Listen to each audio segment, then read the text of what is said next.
Yeah. There you go. All right. The gateway to Mars.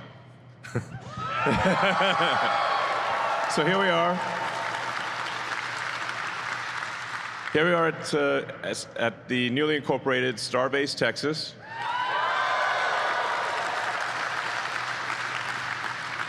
This is the first new city made in America in, I think, quite a few decades. At least that's what I'm told. And very cool name. And it's named that because it is where we're going to develop the technology necessary to take humanity and civilization and life as we know it to another planet for the first time in the 4.5 billion year history of Earth.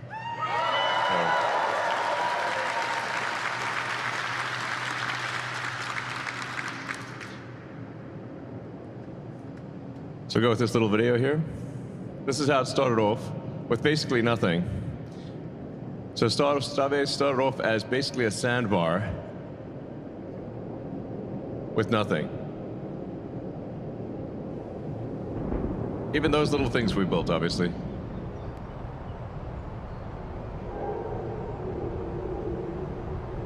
That's the original sort of Mad Max rocket.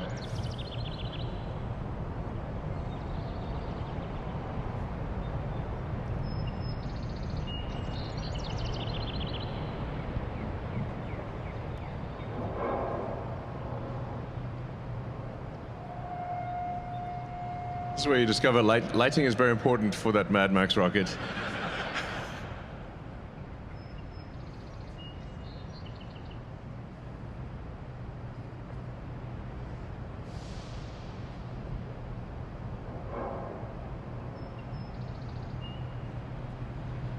So yeah, not that long ago, there was basically nothing here.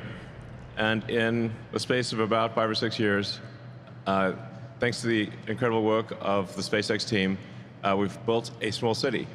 And we've built 2 gigantic launch pads and a gigantic rocket factory for a gigantic rocket. And the cool thing is, for anyone out there who's watching this, you can actually come and visit because our entire production facility and launch site are on a public highway. So anyone who comes to South Texas can come and see the rocket pretty close up and see the factory. And so if anyone is interested in seeing the largest flying object on Earth can come here anytime they want and just drive down the public highway and see it, which is pretty cool. So then we progress to where we are now, Starbase 2025.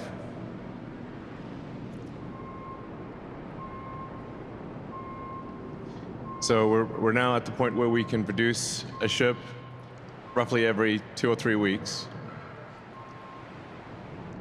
Now, we don't always produce the ship every 2 or 3 weeks because we are making design upgrades. But ultimately, we're aiming for the ability to produce 1,000 ships a year, so 3 ships a day.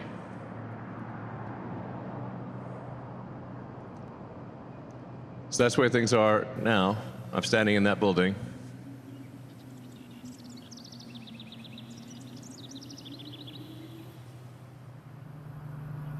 That's our hovercraft.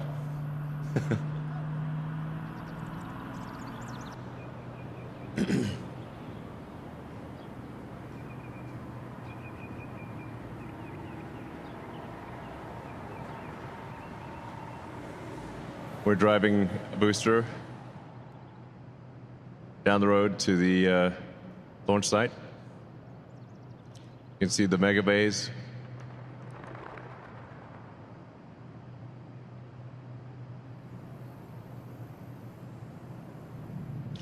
And as I said, what's cool, the cool thing for those out there watching this video is that you can actually just literally come here, drive down the road and see it, which is the first time in history that that's been possible.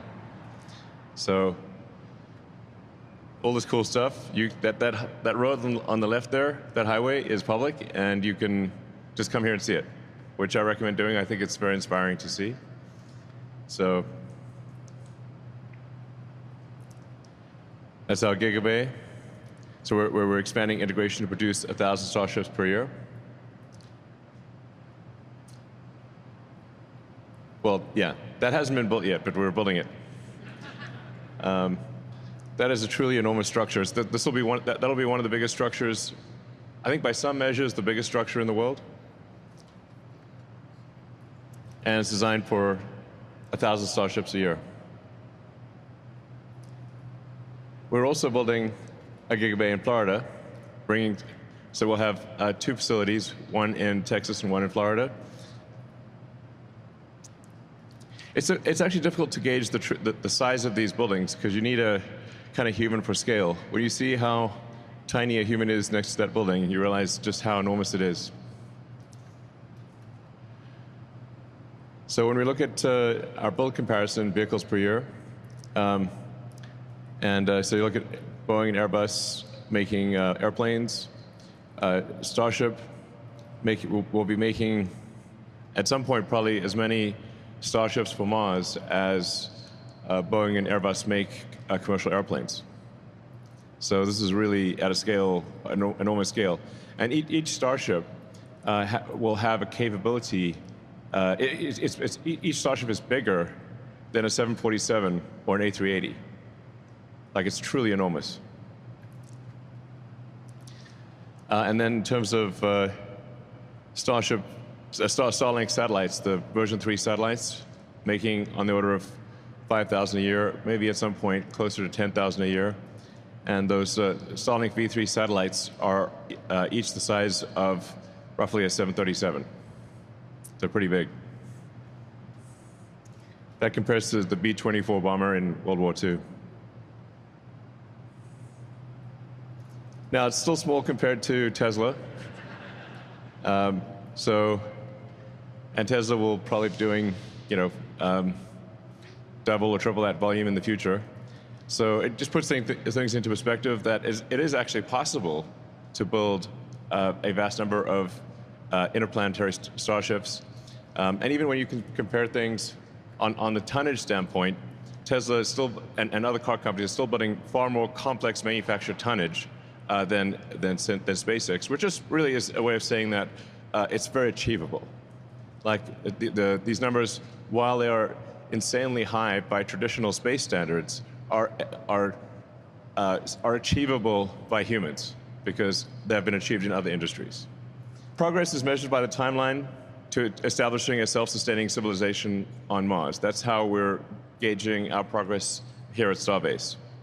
So with each launch, especially in the early days of Starship, each launch is about learning more and more about what's needed to make life multiplanetary and to improve Starship to the point where it can be taking ultimately hundreds of thousands, if not millions of people to Mars. Ideally, we can take anyone who wants to go to Mars, we can take to Mars. And bring all of the equipment necessary to make Mars self-sustaining, so Mars can grow by itself in a worst-case scenario, getting to the point where the fundamental fork in the road for human destiny is where Mars can continue to grow even if the supply ships from Earth stop coming for any reason. At that point, we've achieved civilizational resilience, where Mars can potentially come to the rescue of Earth if something goes wrong, or maybe Earth could come to the rescue of Mars. But having 2 planets that are both self-sustaining and strong, I think is going to be incredibly important for the long-term survival of civilization. I think any given civilization is likely to last maybe, 10 times longer, maybe much longer, if it is a multi-planet civilization than if it is a single-planet civilization, because there's always some chance that, us humans could do something crazy like World War III. Hopefully not, but it's possible, or that there could be some natural event like meteors or supervolcanoes or something that we don't expect, and then if we only have 1 planet, then that could be curtains. But if we've got 2 planets, we keep going, and then we go beyond Mars ultimately to maybe the asteroid belt, the moons of Jupiter, and beyond, and ultimately to other star systems. And we can be out there among the stars, making science fiction no longer fiction. So in order to achieve this goal, we have to make rapidly reusable rockets so that the cost per flight, the cost per ton to Mars, is as low as possible. That's essential. So for that, rapidly reusable rockets, I said, it's actually 4 R's. It's like a pirate. RRR. It's like rapidly reusable, reliable rockets is the key. RRR. Now congrats to the SpaceX team on making incredible progress on catching a giant rocket.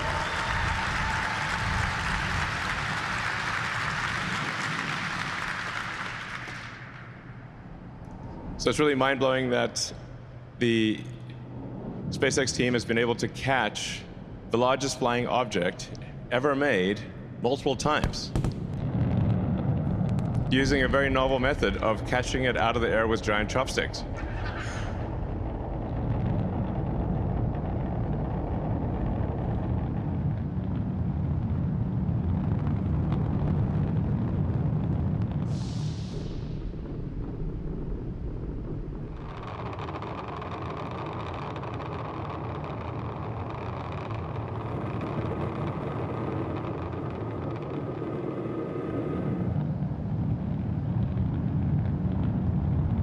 I mean, have you ever seen that before?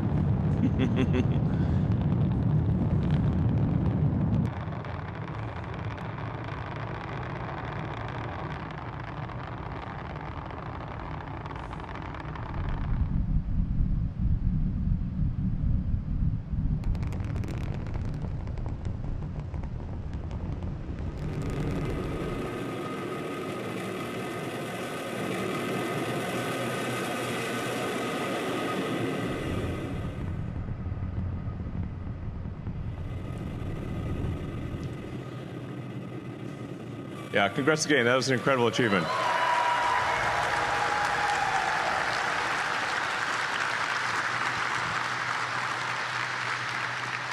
So the reason we are catching it in this way, which has never been done before, is in order to achieve the rapidly reusable portion of in order to make the rocket rapidly reusable. So if the super heavy booster, which is gigantic, it's like 30 feet in diameter.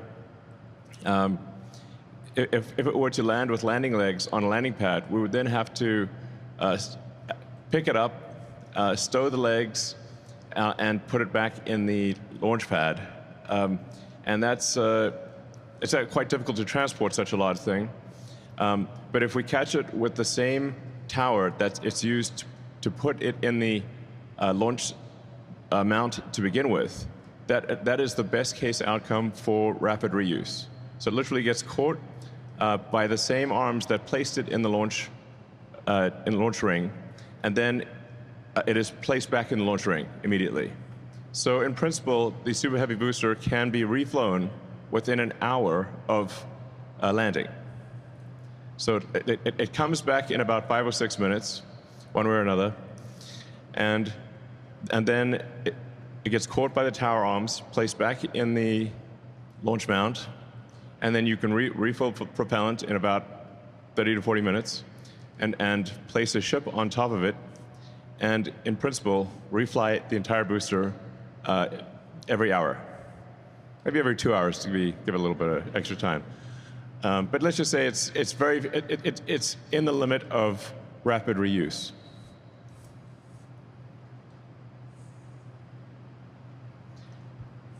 And then the next thing we need to do is catch the ship too. So we haven't done this yet, but we will.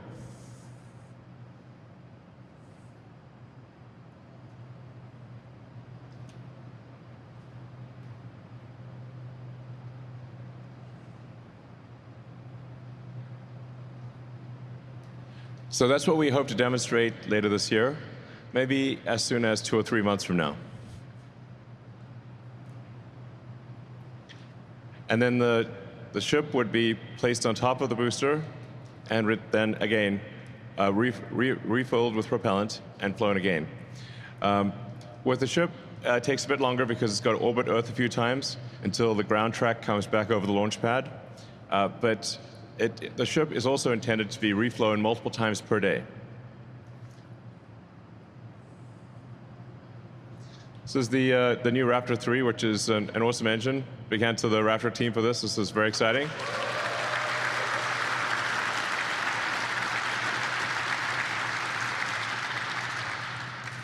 So Raptor 3 is designed to require no base heat shield, saving a lot of mass on the bottom and actually improving reliability so that if there is, for example, a small fuel leak from the Raptor engine, it will simply leak into the existing flaming plasma and not really matter. Whereas a fuel leak, when the engines are contained in a box, is a very scary thing indeed. So this is a Raptor 3. It'll take it probably a few kicks at the can, but it is a massive increase in payload capability, in engine efficiency, and in reliability. So this is really a revolutionary engine. Raptor 3 is really, I'd say, kind of alien technology rocket engine.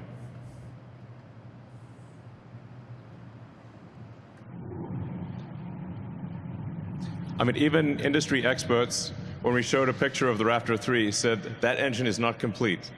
So then we said, well, here's the engine not complete, firing at a level of efficiency that has never been achieved before. So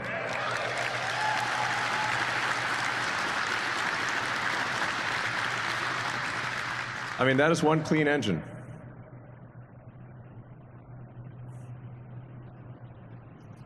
So in order to make the engine like that, we had to simplify so many parts of the design, incorporate secondary fluid circuits and electronics in the structure of the engine itself.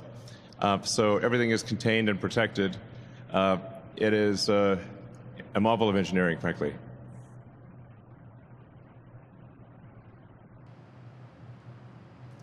Then one of the other technologies that's key for Mars is doing orbital propellant transfer. So you can think of this like similar to aerial refueling for airplanes, but in this case it's orbital refilling of rockets, which has never been done before. But it is, technically feasible. I always feel like these things are a little NSFW, sort of. Listen, you got to transfer fluid somehow. This has got to be done. So the two starships would get together, and one starship would transfer fuel and oxygen. And actually, most of the mass is oxygen. It's almost 80% oxygen that gets transferred, a little over 20% fuel. And so once you send a starship to orbit with that's full of payload, and then you send a bunch of other starships up, and you would refill the propellant on that starship. And once the propellant tanks are mostly full, then you can depart for Mars or the Moon, or yeah. So this is an important technology which we should hopefully demonstrate next year. Yeah.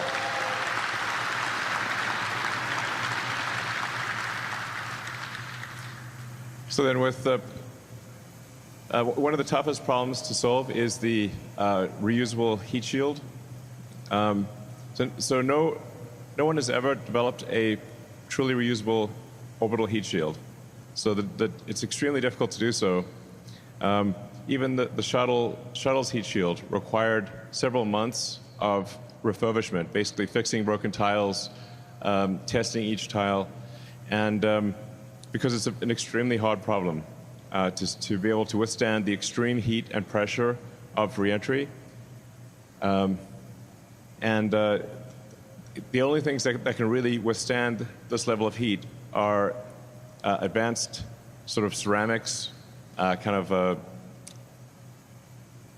basically glass, alumina, some types of carbon, but very, very little actually can survive with reusability, without eroding or falling off or cracking, can survive the stresses of reentry.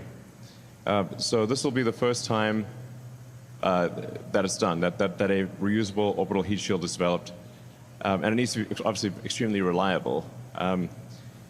So this will be something that we'll be working on for a few years, I think, to keep honing the heat shield. It is an achievable thing, so we're not trying to do something that isn't achievable. It is within the realm of physics to get this done, just an extraordinarily difficult thing to get done. And Mars, the Mars atmosphere is carbon dioxide, which at first may seem better, but actually it ends up being worse because when the CO2 turns into a plasma and you actually end up with more free oxygen entering on a Mars atmosphere than on Earth atmosphere. So Earth's atmosphere is only around 20% oxygen, and Mars ends up being basically more than double that, maybe triple that, when you consider when the CO2 becomes a plasma and you get carbon and O2. So that wants to oxidize the heat shield, basically burn the heat shield. So that's why we tested very rigorously in a CO2 atmosphere, because it's got to work not just for Earth, but also for Mars. And we want to use the same heat shield for Earth that we use for Mars, because there are many other factors with the heat shield, such as making sure the tiles don't crack or fall off or anything like that. So we want to have the same heat shield structure, same material on Earth as on Mars, so we can test it hundreds of times on Earth before going to Mars, and be confident that when it goes to Mars, it will work.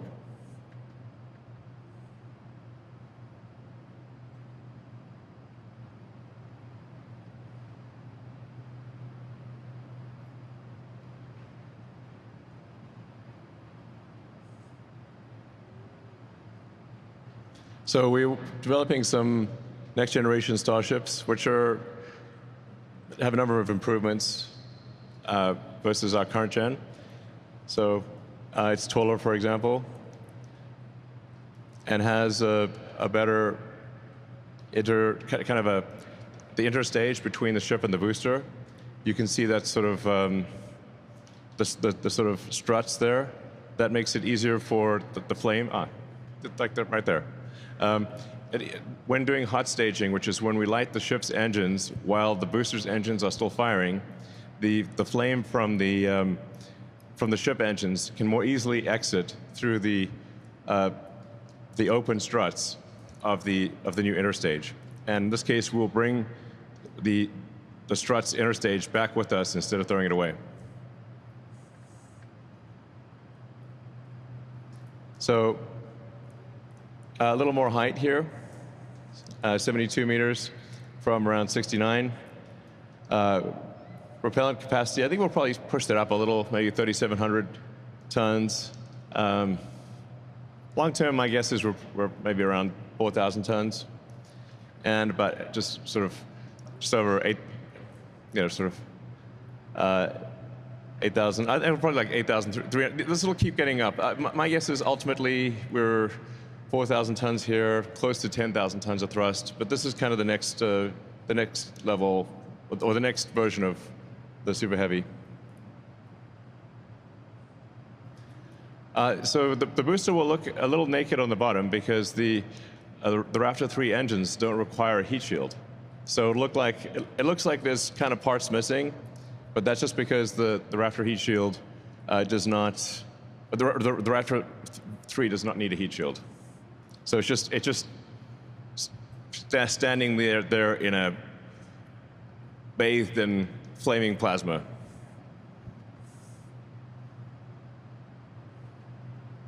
But it's a lot lighter. Yep. Integrated hot stage. I think it looks amazing.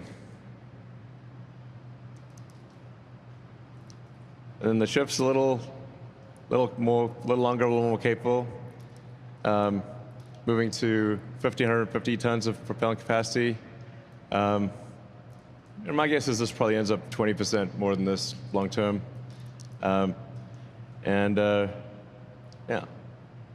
you can see the heat shield is sleeker, so much smoother boundaries.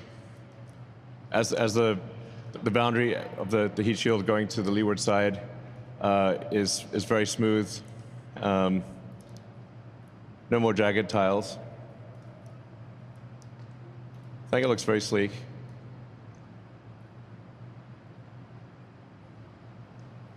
And this version we still have 6 engines, but a future version will have 9. But with the Raptor 3 again, we have improved reduced mass, higher specific impulse. The Starship version 3 is really the version that is, I think, achieves all of the key elements. I mean, generally with any new technology, it takes three major iterations of any new technology to have it really work well. And this, with Raptor 3 and Starship and Booster version 3, it should be able to achieve all of the things that I just mentioned, which is a rapidly reusable, reliable rocket with orbital refilling. Basically, all of the ingredients necessary to make life multiplanetary will be achieved with version 3 of Starship, which we're aiming to launch for the first time at the end of this year.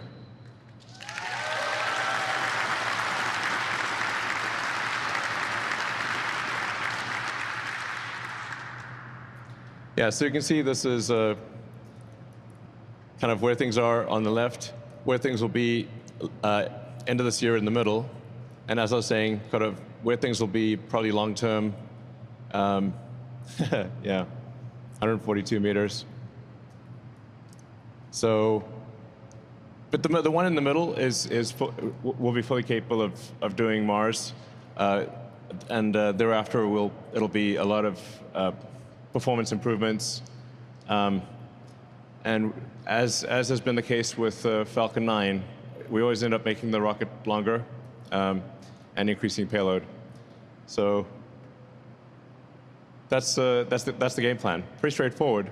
But it's important to emphasize, even with the rocket that we'll be launching just at the end of this year, it will be capable of making life multiplanetary, and thereafter it's just about continuing to hone the efficiency and capability of the rocket and reduce the cost per ton and reduce the cost per person to Mars. And like I said, ultimately make it so that anyone who wants to move to Mars and help build a new civilization can do so. So anyone out there, like, how cool would that be? And even if you don't want to do it, maybe that you have a son or daughter who wants to do that, or a friend who wants to do it. And I think it would be the best adventure that one could possibly do, is to go and help build a new civilization on a new planet.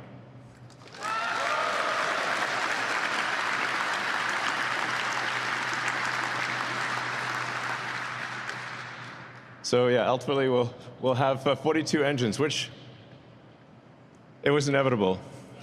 As the prophecy foretold by the great prophet Douglas Adams in his book,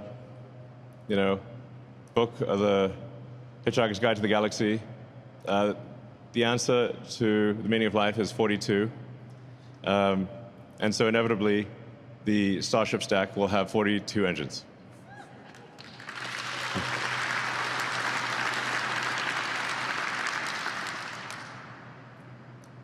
And in terms of payload to orbit, what's remarkable is that it's 200 tons of, Starship will have 200 tons payload to orbit with full reusability. So this is twice the capability of the Saturn V moon rocket. The Saturn V moon rocket was fully expendable. Starship is fully reusable, but will have twice the payload to orbit of the next biggest rocket that made it to orbit, which is the Saturn V. In fact, without reusability, Starship would have about 400 tons of payload to orbit. So this is a very big rocket, is what I'm saying. So, but you need a big rocket, So make life multiplanetary. And then along the way, we could do very cool things like have a moon base, like Moon Base Alpha. I think long ago there was a TV show about Moon Base Alpha. You couldn't think about the physics of that too much because apparently like the moon base was like drifting away from Earth. Anyway, we should have a Moon Base Alpha, which is the next step after the Apollo program would be to have a base on the moon. So you could have a gigantic science station doing research about the nature of the universe on the moon. Would be very cool. So in terms of when can you go to Mars? So you can go to Mars every 2 years or every 26 months. So the next Mars opportunity is at the end of next year in about 18 months. So November, December is the next Mars opportunity. So we'll try to make that opportunity if we get lucky. I think we'll probably have a 50-50 chance right now because we've got to figure out orbital refilling in order to have enough capability to go to Mars. But if we achieve orbital refilling in time, then we will launch the first uncrewed Starship to Mars at the end of next year.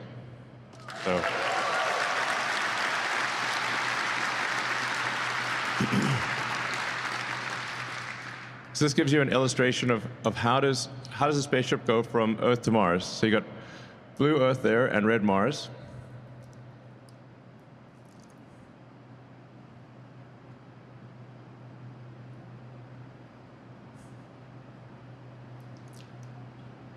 And I mean, the actual distance traveled on the Ark is close to like 1,000 times further than the moon.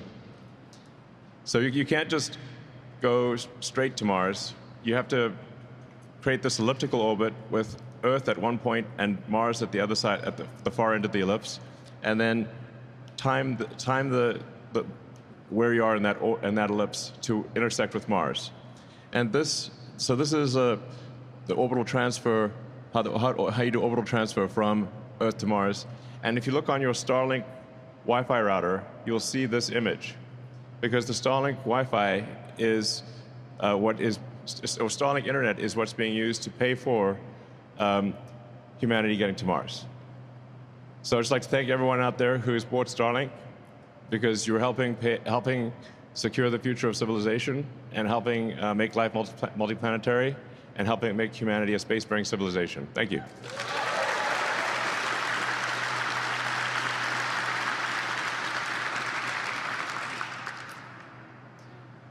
So this is a tentative game plan here, where we're hoping to achieve, where we increase the cadence of flights to Mars dramatically with every launch window. So every roughly 2 years, we are dramatically increasing the number of ships that go to Mars, and ultimately try to get to 1,000 or 2,000 ships per Mars rendezvous. I mean, as a rough order of magnitude, this is just guesses, obviously, but we need to get about 1 million tons, is my guess, to the surface of Mars to make a civilization on Mars self-sustaining. Again, to that critical point where if the resupply ships from Earth stop coming for any reason, Mars still succeeds. Mars can still grow. And so you can't be missing anything. You can't be missing even like the equivalent of vitamin C or anything. You've got to have everything you need for Mars to grow. That's essential. So my guess is that's about 1 million tons, but it might be 10 million tons. I hope it's not 100 million tons. That'd be a lot. But we want to try to get to that point and secure the future of civilization as quickly as possible. So we're looking at different locations. The lead candidate right now is the Arcadia region. So now Mars has a lot of real estate, but when you combine all of the factors and say, okay, we can't be too close to the poles. We need to be near ice to get water, and can't be too mountainous for the rockets. Then it narrows down to a smaller region. So Arcadia is it's one of my daughter's name is Arcadia, actually. is one of the options. So we got the first Starships on Mars, gather critical data. So the first flights there we'll send with the Optimus robot. So we can go out there and explore and kind of prepare the way for humans. And that'll be a very cool image if we're able to achieve it by launching end of next year. It would actually technically arrive in 2027, but that would be an epic picture to see Optimus walking around on the surface of Mars. And then with the launching 2 years later, we'd be sending humans. Assuming the first missions are successful and they land successfully, we'd send humans on the next mission, and we'd really start building the infrastructure for Mars. So anyway, maybe just to be safe, we might just do two landing episodes with the Optimus and do the third one with humans. We'll see. So that classic picture of the workers on the Empire State.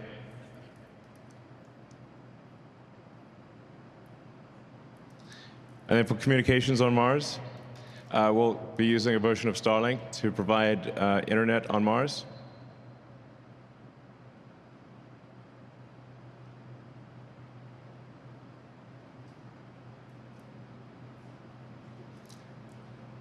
Yeah, so the speed of light, even at moving at the speed of light, your best case scenario is, I guess, running around 3.5 minutes to Mars, and then worst case is 22 minutes or more because Mars is on the other side of the sun from Earth. So anyway, it's quite challenging to do high bandwidth communications with Mars, but Starlink will achieve that. Yeah, and then we'll have the first humans lay the groundwork for permanent presence on the surface. And yeah, the goal, like I said, will be to make Mars self-sustaining as quickly as possible.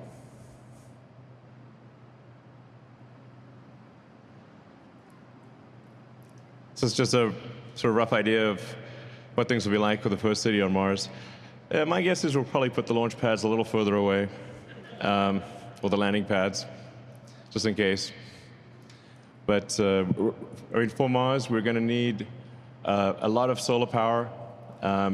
We'll be, since you can't really walk around on the surface of Mars, at least as yet, until Mars is terraformed to be like Earth.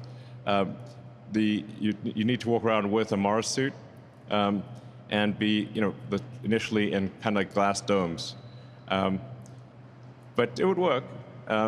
And eventually we can make Mars into an Earth-like planet. And we want to get to the point where we're transferring over 1 million tons at every Mars transfer window. And then that's like a serious civilization. A megaton per transfer window.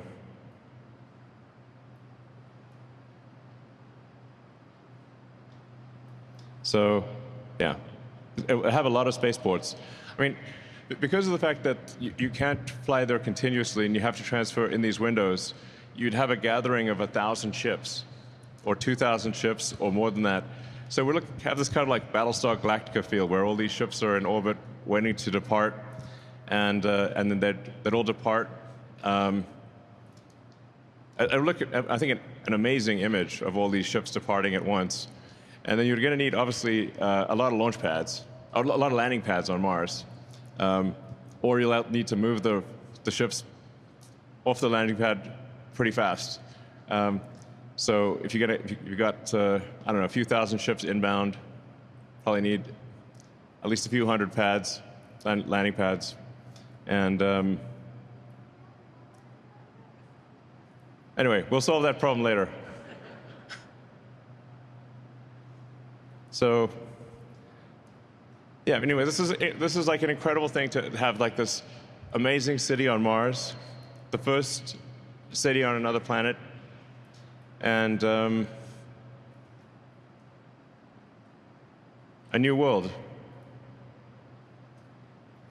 And it's also an opportunity to, I think, for the Martians to rethink how they want civilization to be. So you can maybe rethink, like, what kind of form of government do you want? What new rules do you want to have? There's a lot of freedom and opportunity in Mars to do a recompile on civilization, which will be up to the Martians. So, all right, let's get it done. Thank you, everyone.